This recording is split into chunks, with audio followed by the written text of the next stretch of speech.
Good afternoon, everyone.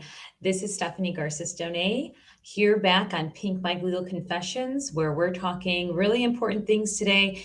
Despite what's happening in the world, we have a lot of things to talk about regarding the recession. So that's really some of our topics today. I always want to thank you guys for watching. And like I said, and I always tell you guys, I'm the owner of Garces Law Firm, and we are in Palatine. We actually help individuals, couples, parents, etc., create legacy plans, build wealth by investing in real estate, protecting your assets, and really just securing your legacy, which we work so hard for, all of us.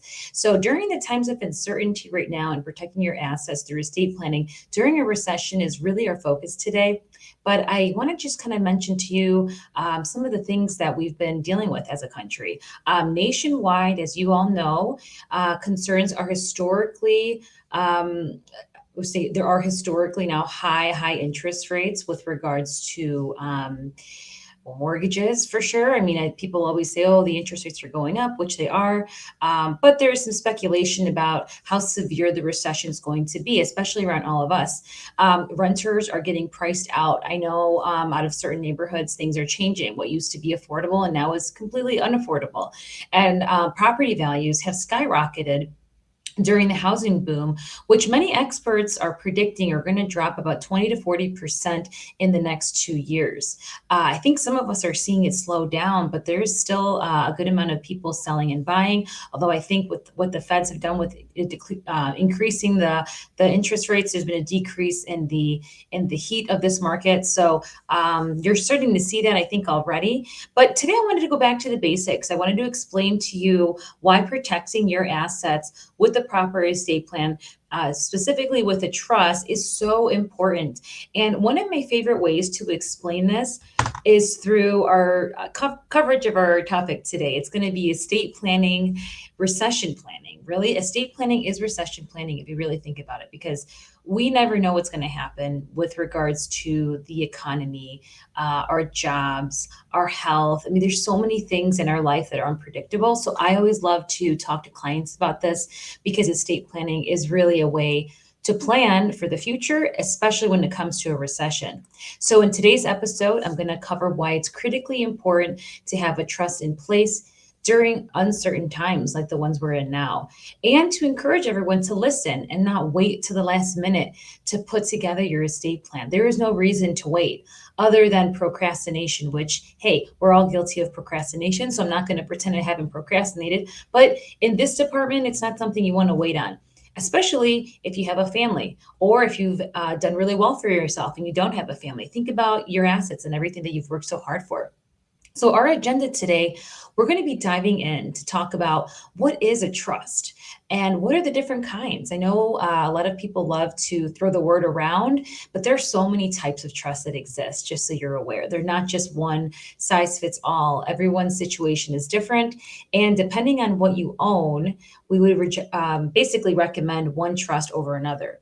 Now, when we're talking about trusts, there are generally speaking, there are a lot, but trust as a general matter is one of the most effective methods of all times of managing money, assets, and property. And this isn't just, real estate property. It could be any type of property. So we'll go in depth about that.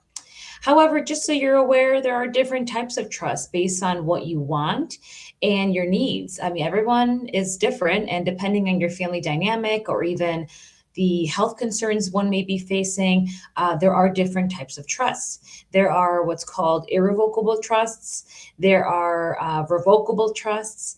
There's special needs trusts. There's testamentary trusts. There's a lot of different trusts that exist. So we're going to be covering that. Another thing we're going to cover is the protections a trust offers to individuals, to families, and to business owners, specifically ones that have started their own business and everything is under their name, or they're liable if anything happens to their business. So those are people that are really great to kind of gear this towards. So when you consider estate planning in general, it's sort of a way of like ensuring that you're okay, that your family's taken care of. Many will argue and say it's a form of insurance, but it really essentially is a legal way. And I say legal because it's, the only thing you can do that's put in writing, that's valid, that depending on what kind of trust, it may or may not be something you can change or you can change over time. But the point I'm trying to make is that it can really protect you individually, your business, your family, and not only just in regards to, you know, your other family members coming after what you have, or if you're trying to make sure certain people get certain things. But also, there's ways, especially with businesses, to kind of create silos or protections from predators, from lawsuits, that sort of thing, to really protect what you have, especially if you're concerned about anything coming to bite you a little bit later. So there are ways to essentially assist you with that goal, and there's a lot of people that will come in to me and with those concerns. So when I speak about this, we're not just talking about individuals. We're talking about people that have businesses, that have assets, families that have more than one home, or just one home and a lot of children, or no children at all. It really can be for anybody. So when it's one of the things I preach about a lot on Pink Mike Legal Confessions, to make sure that you understand that the trust has advantages for all of us. Other types of assets that can really be protected in a trust, just so that you're aware, is that there's the financial accounts. Depending on the type of financial account, there are ways to basically fund, what they call it, funding your trust, or basically assigning things so that your financial assets are protected. Same with retirement accounts. There's recommendations we give as far as that goes when it comes to estate planning, medical savings accounts, life insurance, real estate. These are other assets that come up a lot during conversations with estate planning. It's not just what's going to happen to what's in your checking account or to your house. It's a bigger picture. So I'd like to just make sure you understand what that includes. There's also something we're going to cover is the process of how a trust is set up and the timeline of events and activities. So a lot of times when people come to us for estate planning, you could be at a certain point in your life. And we always think about the present, the future when it comes to estate planning, because that's really what it's about. The other thing that we're going to talk about lastly is what does establishing a trust really look like, the process, and what does it cost to do this type of work? So I always get this question, and I really, really want you to consider what you could lose if any of your assets are jeopardized. So even though I can tell you that, yes, the standard price is this, and there's different attorneys that'll charge different things, you really have to put that aside, because what you really are concerned about is your assets. You know, what's going to happen if they're not protected? You know, I always tell people we work so hard and we just don't want things to go astray. That's why you have an estate plan. So let me recap really quick for those of you that are just joining. My name is attorney Stephanie Garces. I'm the owner of Garces Law Firm. Welcome to Pink Mike Legal Confessions, where we discuss a lot of interesting topics on our platform to try to help you be more informed. We help individuals, couples, and parents secure their legacies, especially when it comes to their financial future and really building wealth through their own life. So today's topic, just so you know, is how to prepare for a recession ahead of what's going on, and really just strategic asset and protecting all your assets with the trust. So that's really the topic today. And we welcome you to join us on Tuesdays at 1:00, where we discuss, again, different topics every time, and we share tips and legal guidance for anyone looking to really just dive in and learn a little bit more about what we do, but really about what you should be doing if you haven't thought about these topics yet. So every time we do these shows, we do get questions along the way. So I'm going to dive into some of the questions that we've had on this topic so far. The first question we have is, what is the difference between a will and a trust? Now, this question is one that we get all the time. There's plenty of things you can read on the internet about this, but really just to make it super simplified and to get it directly from an attorney that kind of explains it a little better than what you see on Google, is that a will, everyone should have a will. Okay, I always say that. No matter how much money you have or don't have, no matter if you're renting, buying, everyone should have a will. The will is really good because it basically is a standard document that really just says your last wishes. It puts in charge what's called an executor in the event something happens to you. A will also allows you to add guardians for those of you that have children. And this would be in the event that you can't are no longer here really to raise your kids. You can name a guardian. So a will covers some of the basic things in that regard. A lot of tangible things too. If I want to leave this necklace to somebody, or I want to leave something that's tangible to a certain person. If you have wishes, if you want to be cremated versus buried, or perhaps you want a memorial service. Those are things you can put in your will that are really great because, again, it's your own wishes. And with a will, you can change it. You can change it while you're living, I should say. You change it while you're living, and still, assuming you're of good sound mind, you can make your changes on your will. So that's really what the will does. And the will, though, compared to a trust, has a lot less advantages, I would say, when it comes to asset protection.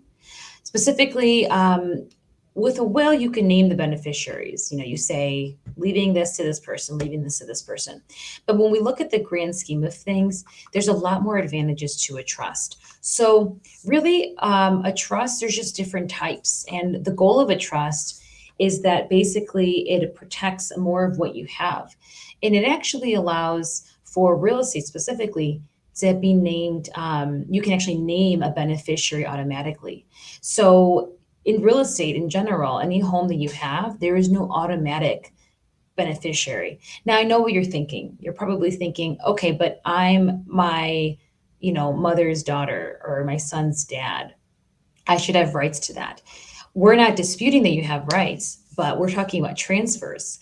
And so transfers of a property to a beneficiary is never automatic, just as a matter of fact.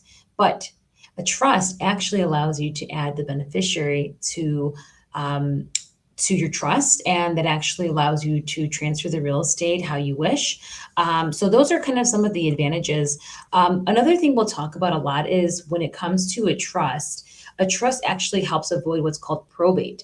One of the biggest myths that we hear all the time is that trusts, what's the point? Why do I need it? Well, usually in Illinois, if you're worth over 100,000, that means really anything that you have where it comes to property, checking accounts, and depending on your life insurance, you could be worth more than that amount. And so typically, if that's the case, a trust is recommended because, again, it can avoid what's called probate. Probate is a court that supervises over someone's estate to make sure that creditors are paid, that the heirs get what is owed to them, and that it puts someone in charge. So if somebody does not have a estate plan in general, you end up in probate. If you have a will and you're worth over a certain amount, you might end up in probate, right? So that's really the difference. Trusts typically, if they're done correctly and professionally, help you because you don't end up in probate. And when I mean you, I really mean your family, because they'd be the ones going to probate for you.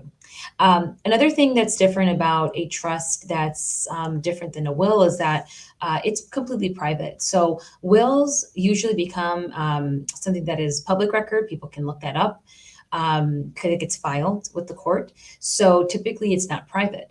The trust is completely different. It's very private. No one can see it unless you're sharing it with everybody, but no one's going to see your trust just nilly-willy. So the good thing about that is it keeps your private information personal, and no one is going to, be able to see it. There's also a lot of customization you can do with trust. I mean, you can really make provisions for a lot of different things. For example, people will make provisions for mental illness. People will make provisions to say, I want my grandchildren or my son to have X amount of money by the age of 25 or 30 or whatever the case may be. I mean, you can really stipulate and customize the whole thing depending on what your goals are. So that's what's kind of nice about creating a trust that has a little bit more protection in the long run. Because we think about everything. We think about the fact that there could be more money that you acquire over time. And so a trust has a lot more protections than a will does, because the will only does so much. And the will and the trust usually equally both give peace of mind. But when we're thinking about asset planning, especially during a recession where you're concerned about your job, you're concerned about your home, you're concerned about the funds that you have available, those are the things that you don't necessarily want to leave astray, which is why having a trust and discussing with an estate planning attorney is always a good idea, because it kind of will help you figure out what is it that you need, especially given the assets that you have. So that's kind of some of the major differences. Another thing that you could consider a difference that a lot of people don't think about is when we talk about trust versus wills, you can think about a will being a little more simplified version, watered down version of a trust. It's still equally effective, but a trust also can be used, unlike a will, that's usually used when you've passed. The trust uses, it's not just when you've passed. You can also stipulate if you become incapacitated, meaning you have an accident and you can't make your own decisions. A trust allows, what I should say, a revocable trust allows you to name somebody to actually take over your affairs while you can make your own decisions. So that's one of the things that really sticks out in my mind when I think about trusts that are very different than a will. There's also irrevocable trusts that exist. These are, depending on your needs, these are appropriate for when someone is looking for a trust where you cannot make any changes, and really entails some permanent information and wishes in there so that they cannot go back and change it later. So that's the difference between an irrevocable trust versus a revocable one where you can really change it during your lifetime, whereas irrevocable, you can't. So there's different forms of trust. And again, depending on what you want, there's different things. So that's kind of the difference. And, we could go on and on about some of the differences between them, but it's good to be informed. It's good to understand really the difference as to why one is preferred to the other than the other. Now, of course, there are people that, given what you have currently, you don't need a trust. Maybe a trust doesn't make sense for you. Maybe we just do a will. But the point is that there are differences for both, and it's good to know the difference so that you can understand why we would recommend one over another, depending on your situation. Another question that we've gotten is, who is the best person to designate as the executor of a trust? This is a great question, and I love this question because I think the answer is it depends on the person who is coming to see us. Now, when you're thinking about your trust and you're thinking about who is the they call it successor trustee or the person in charge, executor. When you think about who you would pick someone who's responsible, who's trustworthy, somebody that is able to follow instructions and not stray away from what they're supposed to do. There's a lot of responsibility that comes with the trusts. Executors or successor trustees, these people have to keep accounting sometimes of some of the things that they've been doing. They have to really follow the instructions that were left to them. I mean, there are a lot of things that could come up along the way, and it's not a one-day job, right? It's not a seasonal job. It could go on for as long as it's needed to make sure that the trust is carried out and the terms are fulfilled in the way that they're supposed to be. So I always say the best person is someone that you trust with your money, with your wishes. Perhaps it could be somebody that has proven themselves trustworthy in the past, right, in your life. We all have those people. You definitely don't want to pick someone that isn't really good with managing instructions, or perhaps gets overwhelmed by things too easily, because it can be quite overwhelming. And so it's a hard thing to do, and everybody has different experiences when we go through this process, but almost always, who would be in charge. I mean, you would, at the rate of you actually picking somebody, you have already thought through, okay, can this person handle this job? So that's really what I think about that. You also may want to think about, family members versus friends, or friends versus family members. Think about the age of the person, right? Is this person likely to, outlive you? Now, not that we are going to talk about, age on here. I'm just saying, think about that, because sometimes you may not want to pick someone that's a lot older than you, because they may not outlive you, right? So there's ways to stipulate to certain things. We can also do more than one person. Like if this person isn't alive, I pick this other person. So there are other things we could do, just so you know. Another question that we got is, can I include non-family members as beneficiaries of a trust? The answer is yes. You heard me say it earlier that you are able to customize pretty much everything that you want into a trust within reason, right? There are certain things that make it more complicated, but I don't want to touch on those today. But let's just say, as a general matter, yes, you can definitely include non-family members. We have a lot of people that come in that are naming family friends, that name their best friend who happens to be someone that is like a sister or brother to them.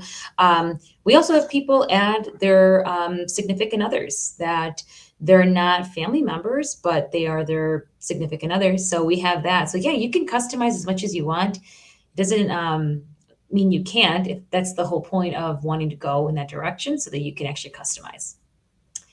So another question we get is, when someone passes away and their will is read, why aren't the assets transferred then? Well, that's a really good question. I mean, it's kind of a, we need a little more facts, I think, with that question. But usually, when a person passes away, at least in Illinois, and they have a will, the will has to get filed with the county first. And it's not like an automatic thing that you just start distributing left and right. I mean, usually there's a process. So it really just depends. I mean, a lot of times, let's pretend with that question, the person has a will. Doesn't need to go to probate because their assets are not of a certain amount and everything's okay. Usually it's straightforward. The assets will get distributed with due time. But if we're talking about someone that has a will, and like you said, or like I was asked earlier about the differences between the will and the trust, if the person has a will, but perhaps that isn't sufficient to cover, according to Illinois law, all of their assets and distribute their assets according to the law of the state, then we might have to go to probate, which really answers that question. Why can't we distribute things? It might be because there is a formal process that has to take place, and a judge has to get involved with distributing assets and putting the person in charge. So there's a bigger picture to that. So that's a really good question, although, like I said, the facts of that could really change the outcome. So when we think about, is someone going to need to distribute this right away or not? You would hope that it could be distributed right away, but it really depends on the facts. We have to look at the estate plan. What kind of estate plan did the person have in place? Is there an estate plan that's valid? Is there a distribution that people are not in agreement with? We don't talk too much about that, but there's plenty of people that will object to someone's estate plan, especially if it's not in their favor. So there are things that exist that we can't control, but those are reasons that something wouldn't get distributed right away. So that's a very, very good question. One that I think is hard to address without more facts. But like I always say, if you are looking for specifically something in your scenario, something going on in your life, feel free to call us for a free consultation, because I can kind of dive in more detail in your specific scenario by having you call the number or texting the number below. So another question that we get is one of the questions that actually I think I get a lot more often than I hope is that people will say, what is the difference between working with a lawyer to do this paperwork or doing the paperwork online? I love this question as well, because I have people that come with things that they have done online, and almost always I will tell you that there is always something missing in the estate plan. And when I say missing, it could be a document that really would help someone really achieve what they're trying to say in the trust. Sometimes it can be as simple as not being valid. Whatever they got online maybe works in California or New York. No offense to my friends out there, but it doesn't work here, So you're sort of blindly putting all your eggs in one basket, if you will, with doing it online, not knowing if it actually works. And that really is the difference. When you meet with a lawyer, they get to see everything that you have, face-to-face interaction that really allows us to dive in and have multiple points of communication with you about your specific scenario and some of the things you'd want to do, and really recommend big picture, everything from accounts to your real estate to your family planning, to maybe things that you want to leave to someone else to ensure no one else gets those assets. I mean, Asset protection, I think, is one of the biggest values that we offer as attorneys that an online system will not give you. And there's no way, because it's just an online system. They won't be able to say, okay, this is what we usually do, and this is how it plays out in real time. And I think those are the things that you don't have the advantage of when you go online. And I will tell you, no amount of research either will kind of explain how things happen in real time, because a lot of this, it's not just the lawyer and yourself. I mean, when we look at estate plans, there's financial advisors involved, there's banks involved, there is life insurance companies. There are so many other factors that come in. So those are the values that we offer. We offer that as part of our retention, really, is that we make sure that when you retain us, we are actually providing full service, not just, by the way, here's your will, have a good day. We really give you a bigger picture of, this is what you want to do. These are the instructions you want to follow, even after you create an estate plan. So that's really the difference between going with a lawyer and going with something online.